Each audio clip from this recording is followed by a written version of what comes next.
Genesis 50. Joseph threw himself on his father and wept over him and kissed him. Then Joseph directed the physicians in his service to embalm his father Israel. So the physicians embalmed him, taking a full 40 days, for that was the time required for embalming. And the Egyptians mourned for him 70 days. When the days of mourning had passed, Joseph said to Pharaoh's court, "If I have found favor in your eyes, speak to Pharaoh for me. Tell him, my father made me swear an oath and said, I am about to die. Bury me in the tomb I dug for myself in the land of Canaan. Now let me go up and bury my father. Then I will return." Pharaoh said, "Go up and bury your father, as he made you swear to do." So Joseph went up to bury his father. All Pharaoh's officials accompanied him, the dignitaries of his court and all the dignitaries of Egypt, besides all the members of Joseph's household and his brothers and those belonging to his father's household. Only their children and their flocks and herds were left in Goshen. Chariots and horsemen also went up with him. It was a very large company. When they reached the threshing floor of Atad, near the Jordan, they lamented loudly and bitterly. And there Joseph observed a 7-day period of mourning for his father. When the Canaanites who lived there saw the mourning at the threshing floor of Atad, they said, "The Egyptians are holding a solemn ceremony of mourning." That is why that place near the Jordan is called Abel Mizraim. So Jacob's sons did as he had commanded them. They carried him to the land of Canaan and buried him in the cave in the field of Machpelah near Mamre, which Abraham had bought along with the field as a burial place from Ephron the Hittite.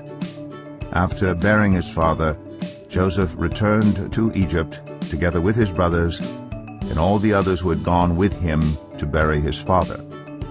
When Joseph's brothers saw that their father was dead, they said, "What if Joseph holds a grudge against us and pays us back for all the wrongs we did to him?" So they sent word to Joseph, saying, "Your father left these instructions before he died. This is what you are to say to Joseph. I ask you to forgive your brothers the sins and the wrongs they committed in treating you so badly. Now please forgive the sins of the servants of the God of your father." When their message came to him, Joseph wept. His brothers then came and threw themselves down before him. "We are your slaves," they said. But Joseph said to them, "Don't be afraid. Am I in the place of God?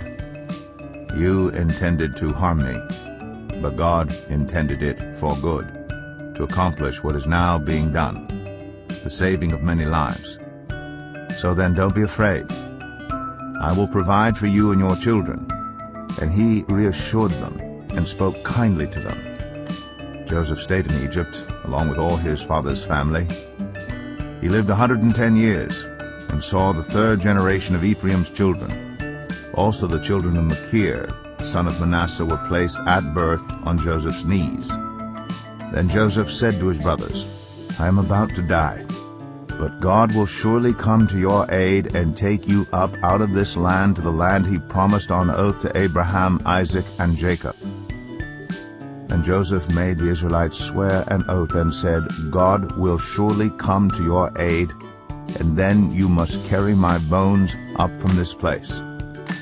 So Joseph died at the age of 110.